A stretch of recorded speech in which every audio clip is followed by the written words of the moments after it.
On m'a demandé de parler sur le thème l'utilisation des charismes extraordinaires, manifester la puissance de l'Esprit Saint. Bon, les traducteurs n'ont pas de problème avec moi parce que je suis naturellement lent.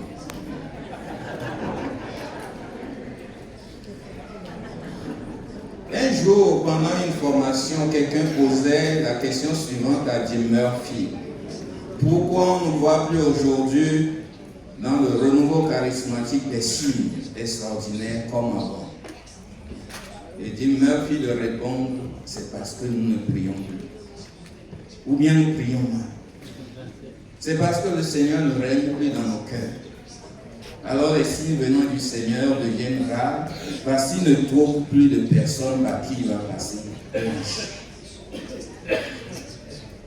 Je me rappelle dans notre groupe de prière, un jour pendant qu'on priait, il y a une parole qui est sortie et qui disait ceci: au milieu de nous dans cette assemblée, il y a une personne, un jeune homme, qui a un poignard dans son sac. Il a prévu après la réunion aller poignarder son frère qui l'a embêté. Et le Seigneur lui demande de laisser tomber la vengeance.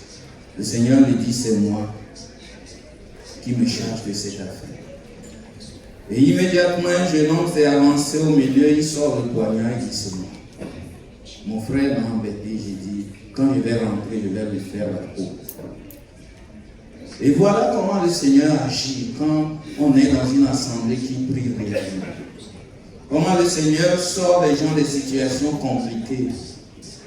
Comment le Seigneur agit pour libérer ses enfants. Et il a dit, Jésus l'a dit, que ceux qui ont cru en lui, des signes vont les accompagner. Voici les signes, les miracles qui accompagneront ceux qui auront cru. En mon nom, ils chasseront les démons. Ils parleront de nouvelles langues.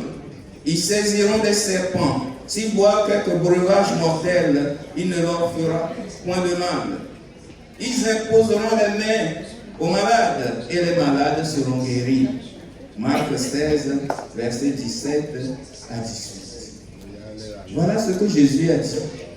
Les signes vont accompagner ceux qui croient en mon nom. Alors chacun doit se demander s'il y a des signes qui m'accompagnent. Est-ce qu'il y a des signes qui t'accompagnent? Quand tu prêches, est-ce qu'il y a des signes? Dans mon groupe, est-ce qu'il y a des signes? S'il n'y a pas de signes, il faut mettre un point d'interrogation à la vie de ton groupe, à ta vie personnelle. Il faut se poser des questions. Alors, mon premier point, qu'est-ce qu'un charisme? Puisqu'on m'a demandé de parler des charismes extraordinaires. Qu'est-ce qu'un charisme? Quand nous avons reçu le Saint-Esprit au baptême, nous avons reçu les 7 dons de l'Esprit Saint. Tout le monde en a reçu, en abondance. Ces 7 dons de l'Esprit sont là pour nous aider à devenir saints, pour notre sanctification. C'est pourquoi nous les avons tous reçus. Et si quelqu'un dit, je ne suis pas saint, ou il ne travaille pas pour sa sainteté, ce n'est pas la faute à Dieu, c'est la faute à toi-même. Parce que Dieu a donné tout ce qu'il faut pour devenir saint. Et en plus de ça, le Seigneur nous a fait des dons spéciaux pour être au service de nos frères dans l'Église. Parce que nos frères et sœurs ont besoin de nous. Le jour de la Pentecôte, comme on nous le disait ce matin, Saint Pierre a prêché, il y a eu 3000 convertis. Lui, quelques jours plus tôt, ne pouvait même pas tenir devant cette femme. Il ne pouvait pas dire, je suis disciple du Christ.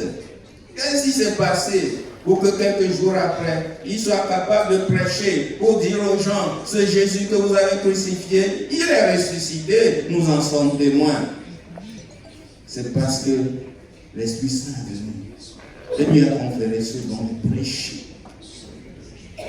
Donc, voici ce que dit le catéchisme de l'Église catholique au sujet des charismes. Extraordinaire ou simple, humble, les charismes sont des grâces de l'Esprit Saint qui ont, directement ou indirectement, une utilité ecclésiale, ordonnés qu'ils sont à l'édification de l'Église, au bien des hommes et aux besoins du monde. C'est des dons que l'Esprit Saint nous fait pour édifier l'Église, pour annoncer Jésus-Christ, pour aider nos frères et sœurs.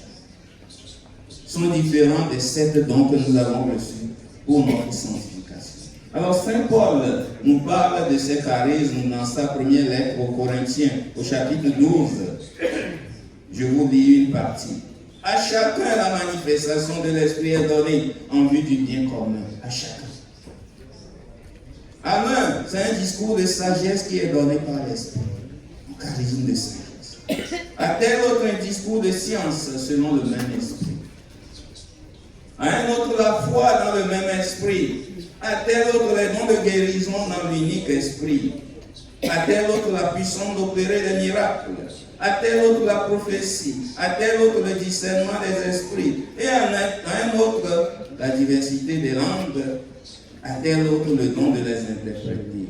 Mais tout cela, c'est l'unique et même esprit qui l'opère, distribuant ses dons à chacun, en particulier comme il l'entend. 1 Corinthiens 12, 7 à 11.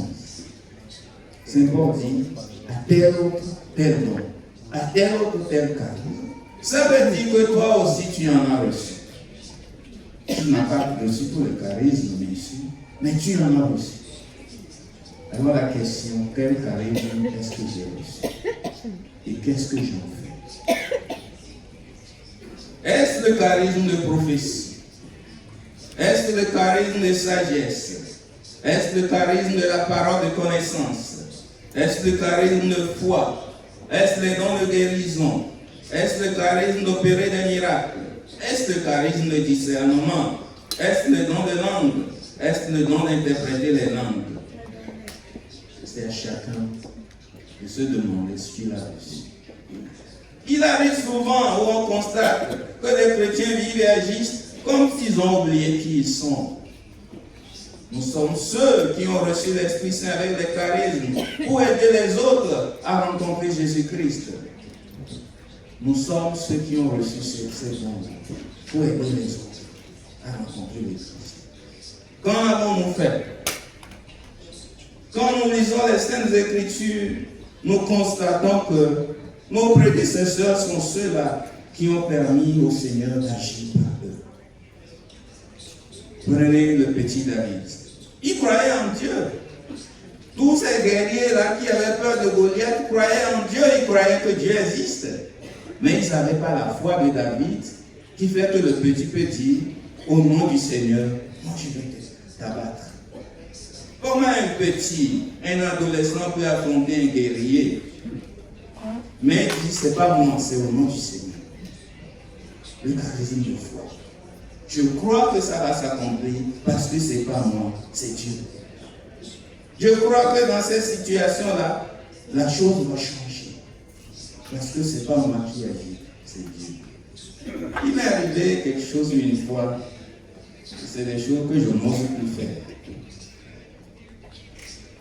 Dans le temps, à ce moment, il n'y avait pas de téléphone portable. On avait une réunion chez une de nos sœurs. Et j'ai oublié, en temps, je sais qu'elle m'a dit qu'elle a changé de domicile. Et j'ai oublié de lui demander de m'indiquer son domicile. Et le jour de la réunion est arrivé, j'ai dit, mais j'ai oublié, qu'est-ce que je fais? Alors je vais dans ma chambre, je dis, Seigneur, montre-moi là où se trouve sa maison. Et le Seigneur m'a dit, m'a indiqué les rues, passe par ici. Et je vais te dire, je me charge de te montrer la maison. Il dit, mais comment il me montrerait? Il dit, vas-y seulement. Et j'ai pris la voie, je marchais. Et j'ai rencontré un ancien camarade de lycée. On a causé un peu. Et puis il me demande, tu vas chez Marie? Parce qu'il sait que je connais bien Marie. Lui et Marie sont sur la même parole. Il dit, oui, je vais chez elle. C'est son portail. On est devant sa maison. Et je suis rentré dans la maison. La certitude que Dieu va agir, qu'il est présent dans notre vie. N'ayons pas peur. Nous avons un Dieu formidable, le Créateur et Maître de toutes choses. C'est ce que David croyait. Et ça s'est accompli pour lui. Le prophète Élie,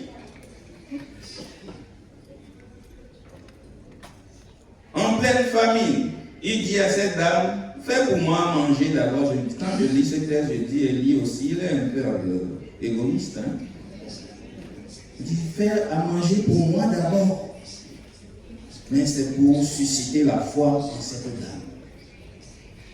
Alors la nourriture n'a jamais fini. L'huile n'est jamais finie. Jusqu'à la fin de la famille.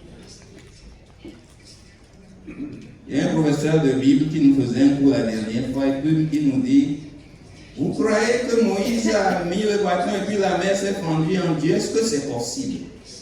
Je dis, mon père, Dieu qui a fait la mer, il ne peut pas lui dire, il dit, mais lui, est-ce que c'est vrai que ça s'est passé comme ça?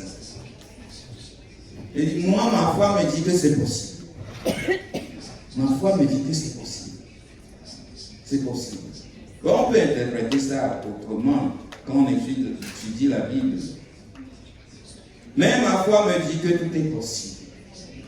Regardez le prophète Élisée. Naaman le Syrien, le général, ses chars, ses migres, ses bombes atomiques ne lui ont pas permis de tuer la lèpre. Il vient chez le prophète. Le prophète dit, va te baigner dans le Jourdain cette fois. Et il fut guéri complètement. Voilà nos prédécesseurs dans la foi, ce qu'ils ont fait. Et quand Jésus est venu ce matin, je ne sais pas si c'est pendant la messe, comme on le disait, Jean-Baptiste envoie les gens auprès de Jésus. Est-ce toi le Messie ou nous devons attendre un autre? Jésus n'a pas dit oui ou non. Il faut répondre par des signes. Répondons aux questions par des signes. Jésus dit, allez dire à Jean ce que vous avez vu et entendu. Les aveugles voient, les boiteux marchent, les lépreux sont purifiés, les sourds entendent, les morts ressuscitent. La bonne nouvelle est annoncée aux pauvres. Luc 7, verset 22. Jésus a passé sa vie à produire des signes qui prouvent que c'est lui le Messie, des signes qui prouvent que Dieu est là, des signes qui prouvent qu'en lui nous sommes sauvés. Et Jésus nous a dit avant de partir, en vérité, je vous le dis, celui qui croit en moi fera aussi des œuvres que je fais, et il en fera de plus grandes parce que je m'en vais vers le Père. C'est de nous qu'il parle. Celui qui croit en moi accomplira les œuvres que je fais, et il en fera de plus grandes. Est-ce que tu crois en cette parole? Que tu peux faire ce que Jésus a fait? Est-ce que tu y crois? Ou bien on lui a dit, oh, c'est des histoires. Ce ne sont pas des histoires. Parce que c'est Jésus qui l'a dit. Et nous constatons à la Pentecôte les signes qui ont commencé. Pierre prêche, les gens sont convertis. Pierre et Jean mettent debout le paralytique. Philippe, le diacre Philippe, va en Samarie. Il annonce la bonne nouvelle, des guérisons, des libérations. Voilà les signes qui doivent nous accompagner, frères et sœurs.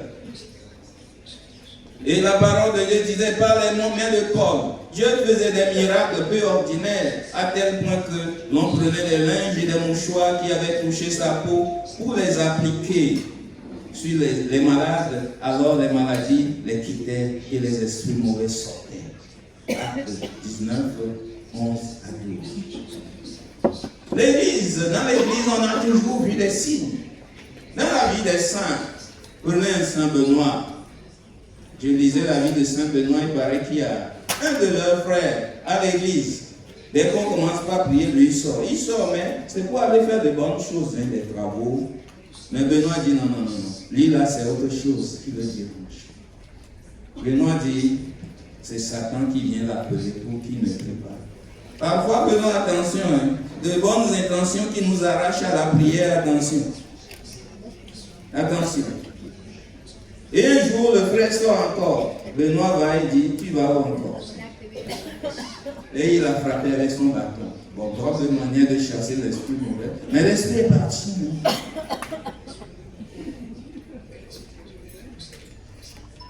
Vous connaissez la croix de Saint Benoît. Parce que le Seigneur lui a conféré ce don, ce charisme de chasser les esprits mauvais. Le nom de miracle. Et lui, dans la vie de Saint Charbel, on dit un jour, on lui a confié un travail, il devait travailler tard dans la nuit. Et il a demandé à quelques jeunes là de mettre de l'huile dans la lampe pour lui, parce qu'il va travailler dans la nuit. Et les jeunes, pour se moquer de lui, ont dit qu'il est saint. On va voir. Ils mettent de l'eau dans le réservoir. On va voir s'il est vraiment saint. Et la nuit, Charbel vient allumer. La lampe a brûlé jusqu'au moment où il a fini son travail. Avec Dieu, que ce soit l'eau. L'eau aussi peut devenir combustible. Parce que rien n'est impossible. Voilà les signes qui accompagnaient les gens. Quand vous lisez la Bible, vous lisez les livres du père Emiliano Tardif. Un jour, il raconte qu'il a fini une évangélisation, il est sorti. Et puis une dame qui lui présente sa fille, mon père, s'il vous plaît, priez pour cette fille. Il dit, mais on a fini, nous priez pour elle. Et voici sa prière. Il impose la main à la fille, dit, Jésus guérit la vie, je suis pressé. Et après, il demande à la fille, depuis combien de temps tu n'entends plus? Elle dit, ça fait 5 ans. Ça veut dire que tu entends maintenant. Voyez-vous, frères et sœurs, nous sommes les Moïse, nous sommes Élie, nous sommes Élisée, nous sommes Saint-Pierre, nous sommes Saint-Paul, nous sommes le diable Philippe, nous sommes Saint-Benoît, nous sommes Saint-Charbel, nous sommes Saint-Jean Bosco. Nous sommes le Père Tardif. À nous tous, Dieu a conféré ces dons extraordinaires pour le bien de l'Église. Alors pourquoi dormons-nous? Pourquoi dormons-nous? Pourquoi doutons-nous? Alors je vais parler maintenant de l'importance des charismes. Est-ce que c'est vraiment important? Alors on va commencer de parler de ça. Nous étions en Côte d'Ivoire. Il y a des Ivoiriens ici? Vous êtes nombreux, je vais voir. Ah, ok. À quoi va? On était allé évangéliser dans un village. C'était à Daoukro. Et le lendemain, le curé nous dit, bon, parlez, après la messe, dit, parlez et priez pour eux. Il était assis là. Un frère a commencé par prier. Et quand il a prié, il a reçu une parole. Il dit, au milieu de la foule, il y a un jeune qui est assis derrière. Tu cherches du travail. Et on t'a dit de faire un sacrifice avec un mouton blanc. Et tu auras du travail. Mais le Seigneur te dit, ne fais pas ce sacrifice, c'est moi qui donne le travail. Et dès qu'il a fini de donner la parole, il y a un jeune homme qui se lève. Personne ne l'a invité. Il se lève, il vient, il prend le micro, il dit dans son français local, mouton qu'on a parlé là, c'est moi. En Côte d'Ivoire, tout le monde comprend ça. Mouton qu'on a parlé là, c'est moi. Et il ajoute, moi je ne suis pas chrétien. J'étais de passage. J'ai vu une belle fille qui allait à l'église, j'ai voulu la draguer. Et il m'a dit, viens à l'église, on va écouter Jésus, après je vais t'écouter. Mes soeurs devenaient des appâts pour les hommes. Et il dit, moi je suis venu, mais Jésus m'a eu. Et il se lève, il quitte le micro, il va se mettre à genoux devant le curé. Mon père, inscrivez-moi, je vais suivre le catéchisme pour être baptisé. Les charismes sont-ils nécessaires ou pas? Ils sont nécessaires ou pas? Alors pourquoi nous ne les exerçons pas? Voici ce que dit le pape Benoît XVI. Parfois vous dites que c'est les prêtres, les évêques là qui ne veulent pas qu'on exerce les charismes. C'est faux. Voici ce que dit le pape. Ce que nous apprenons dans le Nouveau Testament sur les charismes qui est apparu comme signe visible de la venue de l'Esprit Saint n'est pas un événement historique du passé, mais une réalité toujours vivante. C'est le même esprit divin, âme de l'Église, qui agit dans celle-ci à chaque époque. Et ces innovations mystérieuses et efficaces se manifestent en notre temps de manière providentielle. C'est au clair ce que le pape a dit. Dit, les charismes là, ce n'est pas l'histoire, ce n'est pas le passé. C'est aujourd'hui. Dis à ton frère, les charismes, c'est aujourd'hui.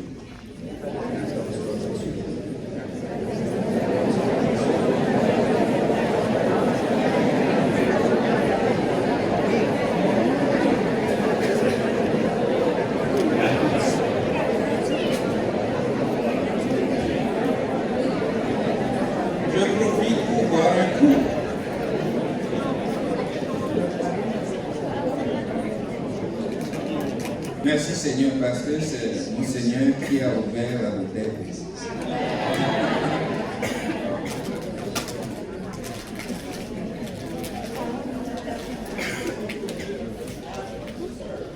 Yes, he is a servant. A true servant. Vous savez, alors je vais parler de quelques charismes dont nous avons besoin dans nos groupes de prière. Hier, Andrés nous a dit on a besoin de prédications pour que nos groupes soient vivants. Comme le jour de la Pentecôte, il faut prêcher pour que ceux qui viennent soient touchés. Il faut prêcher dans l'Esprit Saint. Le Père David disait, Saint-Pierre a fait une seule homélie, il y a eu 3000 convertis. Aujourd'hui, nous faisons 3000 homélies, il n'y a pas un seul converti. C'est un peu triste, hein?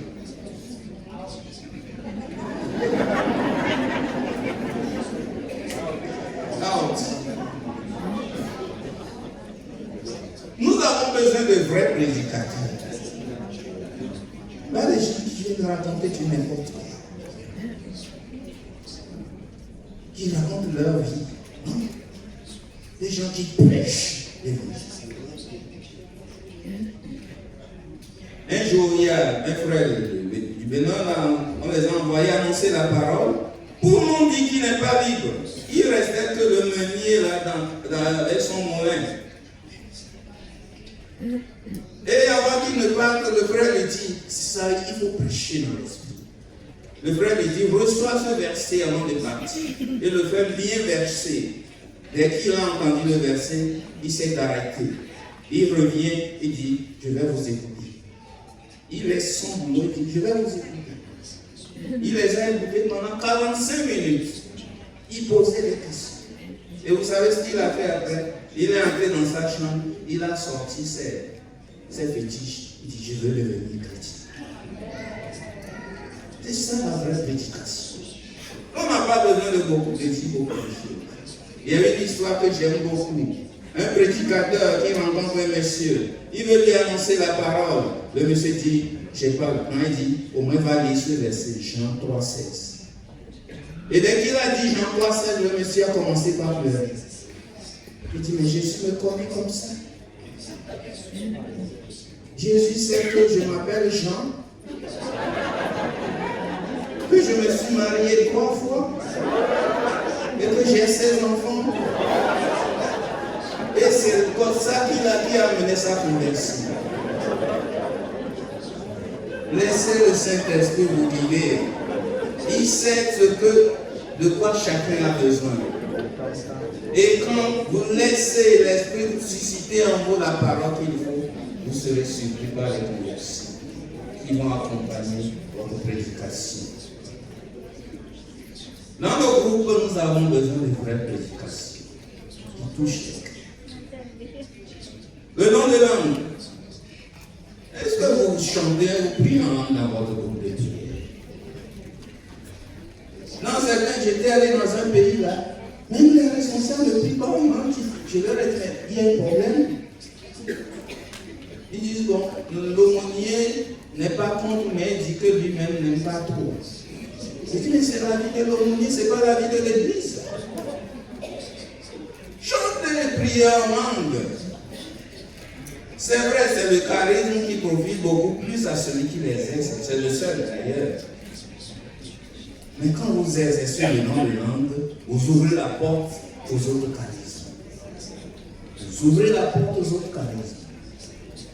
Un jour, j'ai pris un frère, on devait aller évangéliser quelque part. Et en chemin, on devait prier. Il dit, on va prier le chapelet. J'ai dit, mais je ne prie pas le chapelet. On va prier pendant 1h30. Parce qu'il nous faut 90 minutes pour arriver à destination. On prend les chants. Après les chants, on chante. Et quand on est arrivé à destination, je dis, mon frère, comment tu te sens? Il dit, oh, quel bonheur. Frère, je suis rempli de Dieu. Chanter en langue, prier en langue. Vous serez rempli de Dieu. Parce que ce n'est plus vous qui priez, qui parlez à Dieu, mais c'est l'Esprit Saint qui en vous parle au Seigneur. Et vous serez rempli de l'Esprit de Dieu. Dans le groupe, priez en langue. S'il y en a qui ne prient pas en langue, priez pour eux. Tout à l'heure, on va prier. Qui sont ceux qui ne prient pas en langue? Et tout à l'heure, on va prier pour vous. On va demander au Seigneur de vous apporter ce don. Si vous le voulez, bien sûr. Parce que vous n'êtes pas obligé. Les prophéties manifestent la présence aimante du Seigneur. Acte 13, verset 1 à 3. Quand les disciples priaient, l'Esprit Saint est venu, il a dit, mettez-moi à quoi par Paul et Silas pour la mission que je veux leur confier. Acte 13, verset 1 à 4. Si vous priez dans l'esprit, vous chantez, vous priez en langue, les prophéties vont se manifester dans votre groupe. Un groupe ou une communauté sans prophétie meurt. Un groupe ou une communauté sans prophétie reprend les vieilles choses. Vous jouez les vieux disques. Et vous restez toujours dans la répétition. Et vous finirez par mourir. Parce que vous ne permettez plus à Dieu de vous parler, de vous envoyer en mission, comme il a envoyé en mission Paul et Silas. Moi, j'avais 2 filles. Et, bon, ma femme et moi, on a dit, c'est bon. Mais en même temps, ma femme pensait autre chose, mais elle ne m'a pas dit. Un jour, je suis allé chez Jean-Pierre. Et puis on causait, Jean-Pierre, c'est un grand charismatique du Bénin. Et il me demande, tu as combien d'enfants? J'ai dit, nous avons 2 filles. Et les gens disent, il faut un garçon. Est-ce que c'est nécessaire? Alors il s'arrête, il se tait. Environ 2 minutes, il me dit, allez prier Saint-Charbel, vous aurez un garçon. Je dis, c'est vrai, frère Jean? Il dit, oui. C'est le Seigneur qui lui a parlé. Quand je suis revenu, j'ai dit à ma femme, elle était aux anges, elle était au ciel. Elle dit, comme tu ne veux pas m'écouter là, tu vas écouter les autres. Et elle a conçu. Et ce qui est surprenant, on a fait une neuvaine avec la petite prière à Saint-Charbel. Quand elle a conçu, elle est allée à l'accouchement, la date de l'accouchement approchait, on lui a dit, ton enfant va naître le 24 décembre. Ça dit quelque chose à ce temps? Le 24 décembre, c'est la date de la mort de Saint-Charbel. Voyez comment les prophéties sont importantes dans la vie. La parole de connaissance, c'est dans vos groupes.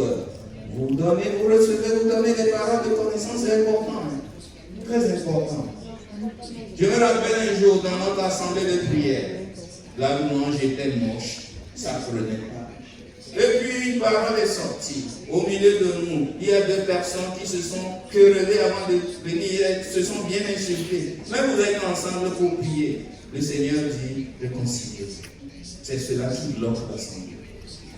Et il y a une qui dit, c'est moi. L'autre dit, c'est nous 2. Et les 2 sont venus au milieu se donner la collade. Et quand on a repris la louange, aucune louange. Vous voyez, quand Pierre, le jour où Ananias et sa fille sont venus avec le mensonge, le Seigneur l'a révélé à Pierre. Pierre l'a dit. C'est pour mettre fin au désordre dans la communauté. Dans nos groupes, nous avons besoin de paroles de connaissance. Quand nous avons évangélisé, nous avons besoin de paroles de connaissance. J'étais allé évangéliser quelque part dans mon pays. Et puis, je reçois une parole, il y a un jeune homme au milieu de nous qui vit une vie désordonnée. Le Seigneur te demande de te repentir. Bon, je ne m'attendais pas à ce qu'il vienne témoigner quand même, ce n'est pas des choses faciles à dire.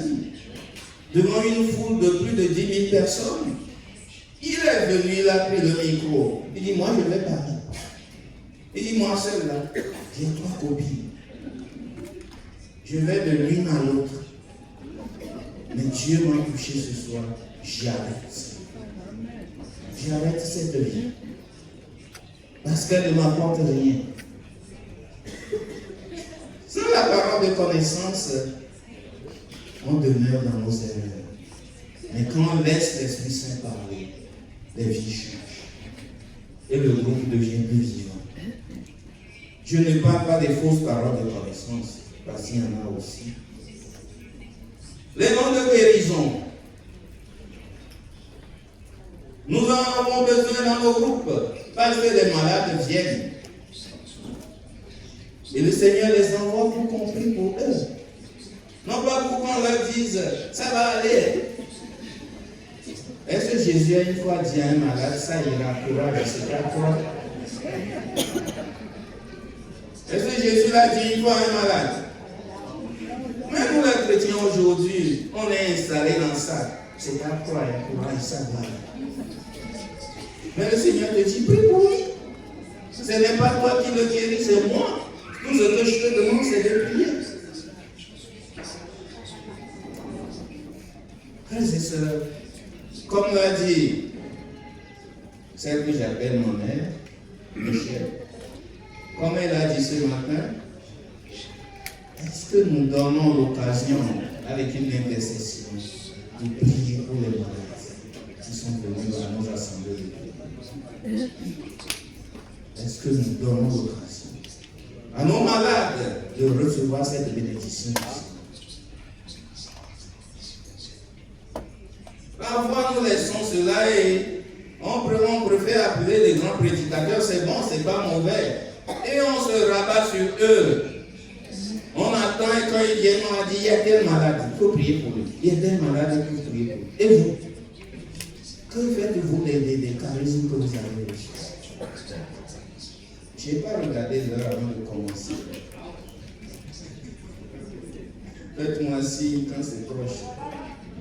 Lundi. Ok, thank you. La délivrance. Les Africains savent mieux ce que c'est que la délivrance des esprits mauvais. Mais ça n'épargne pas l'Europe et l'Amérique. La sorcellerie est revenue à forte dose dans vos pays, mais vous ne vous en rendez pas compte. Ils sont là sur Internet à consulter des voyants. C'est comme ça que l'esprit mauvais profite pour entrer dans leur vie. Alors notre mission, c'est de prier pour que ces personnes soient libérées. Quand vous annoncez la parole de Dieu avec puissance, ces personnes sont démasquées ou sont touchées et vont demander est-ce qu'on prie pour leur libération, on prie pour leur délivrance. Nous avons besoin d'exercer ce charisme dans nos groupes. Et que nos groupes soient des missionnaires pour libérer les gens qui sont esclaves des esprits mauvais.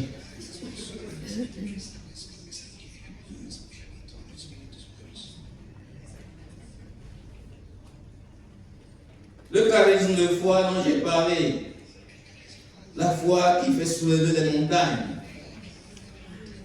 Nous étions en une évangélisation en plein air. Et le soir, là, on devait commencer à 18h. Déjà, à 16h, quand nous, on est là-bas en train de chanter. Et le ciel est devenu noir. Ça veut dire qu'il va pleuvoir. Les pluies en Afrique, c'est pas l'aménagement. Et les responsables nous disent, priez priez seulement. Ne regardez pas le ciel. Priez. Il dit, mais c'est quelle histoire? Je venais d'entrer dans le renouveau.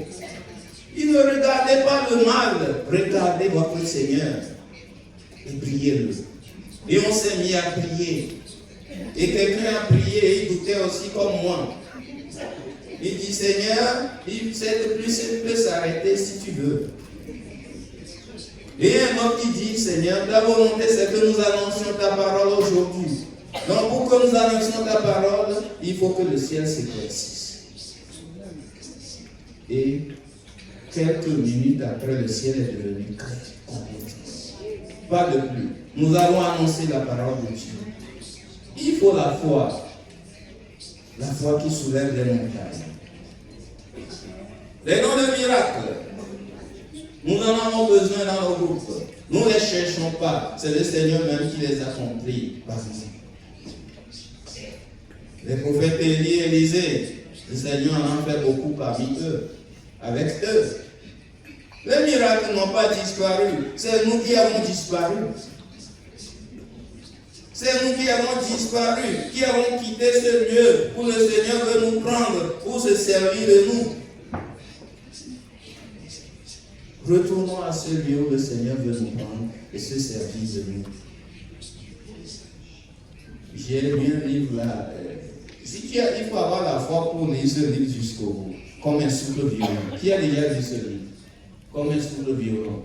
Écrit par Mel Tari. Mel Tari dit qu'un jour, ils sont allés aux funérailles de quelqu'un qui est décédé il y a 4 jours. Donc le corps est exposé, tout le monde passait pour prier. Pendant qu'ils sont allés à leur tour, il y a un des frères, ils étaient 3. Un qui dit, le Seigneur me demande qu'on prie pour ce mort pour qu'il vive. Et il y a un qui dit, toi aussi, nous sommes venus au funérailles, il ne faut pas perturber les choses. Et le 3e qui dit, mais prions si rien ne se passe, on n'a rien perdu. Ils ont prié. Quand ils priaient, le mort a bougé son premier pied, le 2e pied. Et les gens avaient peur, ils ont fui. Et le mort se lève. Lui qui est décédé depuis 4 jours. Et vous savez ce qui est arrivé? L'Indonésie, c'est le plus grand pays musulman au monde. À cause de ce miracle, ou bien grâce à ce miracle, 1000 convertis. 1000 musulmans. Musulmans, ils sont difficiles. Ils ne changent pas de musulmans. Vous savez, on ne cherche pas le miracle, mais les gens ont besoin de signes. Ils ont besoin de signes. Un jour, on était allé évangéliser dans un village. Les frères sont allés annoncer la parole à une dame. La dame dit, votre Jésus c'est beau, c'est tout ce que vous avez dit. Mais mon fils est malade depuis 3 jours, il ne mange pas. Il ne se lève pas. Qu'est-ce que Jésus peut faire pour lui? Ils ont dit, on a prié pour lui. Ils ont prié pour l'enfant, ils sont partis. 1 heure après, la femme les a rejoints à la paroisse avec son enfant. Elle dit, dès que vous êtes partis, il s'est levé et dit, maman, j'ai faim. Il a mangé. Croyons, frères et sœurs, que Jésus est vivant et il agit aujourd'hui. Et ce n'est pas nous qui veut le faire. C'est pas toi qui veut le faire. C'est pas toi.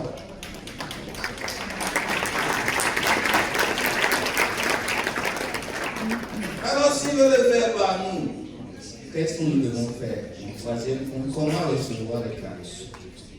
Comment recevoir les cadeaux?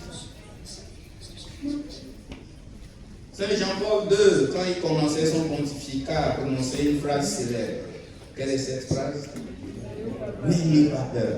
Frères et sœurs, n'ayez pas peur des charismes. Le charisme ne vous tue pas. Les charismes vont vous rendre utile. C'est tout.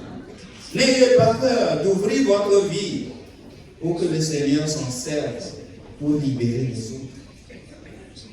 C'est ce qu'il vous demande. Il veut se servir de vous pour sauver les autres. Alors, qu'est-ce que nous devons faire?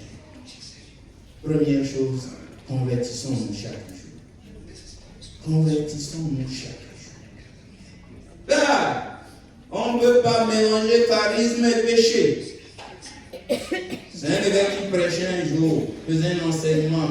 Il disait à ses prêtres et à quelques laïcs, vos vies, la vie que vous menez là, c'est pas avec ça qu'on exerce le charisme.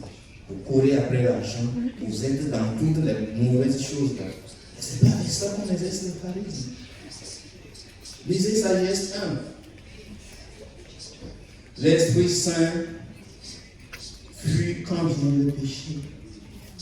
L'Esprit qui va exercer le charisme en toi n'aime pas le mal. Il ne fait pas bon ménage avec le péché. Première chose, convertissons-nous et chaque jour. C'est ce que Pierre a dit. Quand les gens demandaient l'Esprit Saint, que devons-nous faire?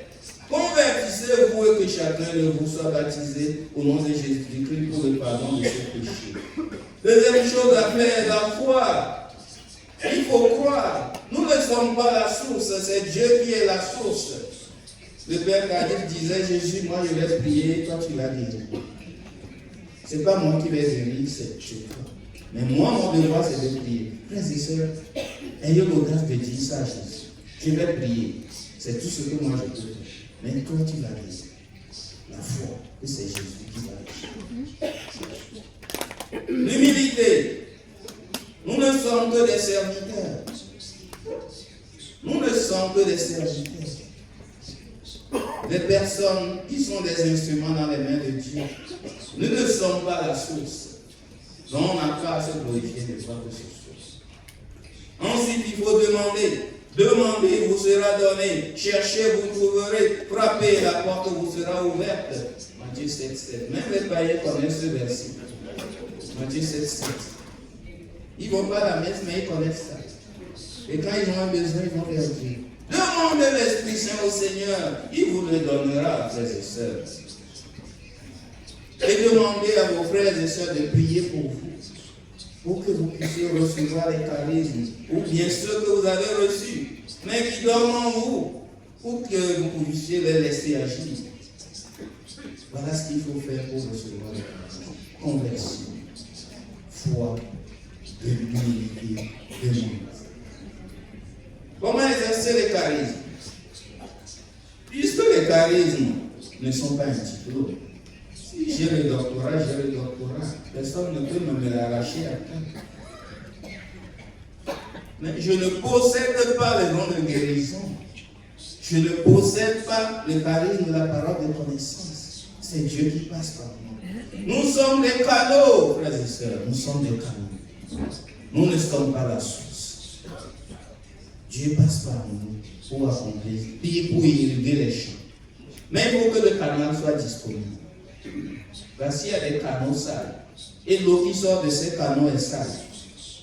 Soyons les canaux disponibles, propres, par lesquels l'eau va passer pour irriguer les champs. Deuxième chose pour exercer le charisme, la vie de prière. Vous voulez exercer le charisme, soyez des âmes qui prient. Soyez des âmes qui prient. Pierre a prêché après qu'ils aient passé 10 jours à prier. Il n'est pas allé danser, boire et il est sorti, il a commencé par prier. J'ai appris que certains prédicateurs, avant de monter, ils prennent une bonne dose d'alcool. Et vous n'êtes plus prédicateur. Après la prière, disponibilité, écoute. Le charisme, nous ne le possédons pas. Et libérons des manières de faire, comme Andrés nous l'a dit hier. Libérons des manières de faire. Vous voyez, quand Naaman est venu chez Élisée, il avait déjà en tête comment ça devait se passer. Peut-être qu'il avait déjà vu des gens prier pour les malades. Le Seigneur sait comment faire à chaque moment. Et si nous sommes à l'écoute disponible, à chaque moment, il nous dira comment il veut faire pour libérer telle personne, pour guérir telle personne. Je me rappelle dans notre groupe, il y avait une dame malade. On a intercédé pour elle pendant des jours. Chaque jour, à la prière, on priait pour elle. Elle ne guérissait jamais. Et puis un jour, il y a une jeune fille qui est venue. Et elle nous dit, elle est nigérienne, you are choosing the wrong way. Est-ce qu'elle nous l'a dit? Et elle a pris à part la dame avec quelques-uns parmi nous. Elle a lu une parole de Dieu, elle a prêché. Je vous dis, pendant qu'elle prêchait, pendant qu'elle exhortait, la dame changeait physiquement. Et quand elle a fini, mais la dame était totalement libérée. Soyons à l'écoute de l'Esprit Saint. Si le charisme, c'est être à l'écoute de l'Esprit Saint. Troisième ou quatrième chose, l'audace. Il faut avoir le courage de dire le Seigneur est en train de guérir telle personne. L'audace dans le Seigneur, bien sûr. Ce n'est pas de la témérité. Charisme et sainteté. C'est vrai, nous le disons, les charismes ne dépendent pas de la sainteté de ceux qui les exercent. Mais attention, attention. Plus tu te laisses sanctifier, plus tu peux exercer le charisme avec puissance. Parce que c'est l'Esprit Saint qui agit par toi. Donc, c'est une invitation pour chacun de nous. Quand le Seigneur t'utilise pour le charisme, laisse-toi sanctifier à chaque instant. Frères et sœurs, nous allons conclure. Ma conclusion est un appel à tous les chrétiens, particulièrement à nous qui sommes membres des groupes de prière. Nous devons être les chrétiens que le Seigneur veut. Il nous a envoyé l'Esprit Saint pour nous faire vivre comme Jésus. Le Seigneur a besoin de nous pour sauver ce monde. Il a besoin de passer par nous. Et les moyens, c'est l'exercice des charismes. Les chrétiens d'aujourd'hui que nous sommes trop timides. Nous avons besoin de nous ouvrir à l'Esprit Saint. L'objectif, ce n'est pas les charismes, mais le Seigneur veut se servir de nous pour sauver le monde. Et il faut que nous soyons disponibles. Il faut que nous soyons en tout temps connectés à Jésus pour qu'il puisse se servir de nous. Est-ce que nous voulons être connectés à Jésus pour qu'il se serve de nous? Nous voulons demander à l'Esprit Saint de se servir de nous. C'est trop timide. Je ne le crois pas. Je ne le crois pas parce que c'est trop timide.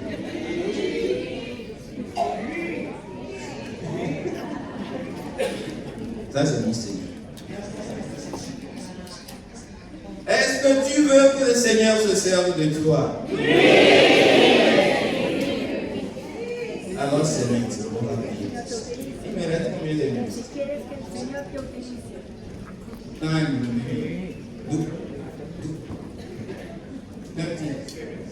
Seven. Okay, it's not this. It's submission. Alors, frères et sœurs, nous allons d'abord prier ensemble. On va demander un chant à l'esprit. On peut prendre gloire. Gloire. On va invoquer l'Esprit Saint. Invoquons l'Esprit Saint. Et pendant que nous invoquons l'Esprit, nous allons prier en langue. Ceux qui n'ont pas reçu le nom de langue, ouvrez la bouche, laissez sortir ce qui vient.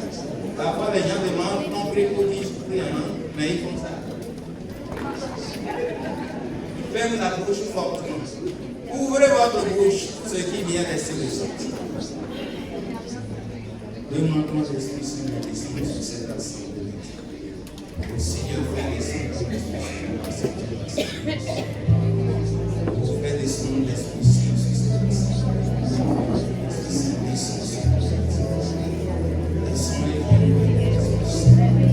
Descends et viens nous libérer. Amen. De nos peines. Amen, De Seigneur. nos doutes. Amen, Seigneur. Descends Esprit Saint sur nous. Et viens accomplir les merveilles du milieu de nous. Donne à ceux qui ne prient pas en langue de charisme. Ceux qui ont déjà reçu des charismes fortifiés.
demander pour lui les charismes, nous donner la raison pour la mission que le Seigneur.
Amen.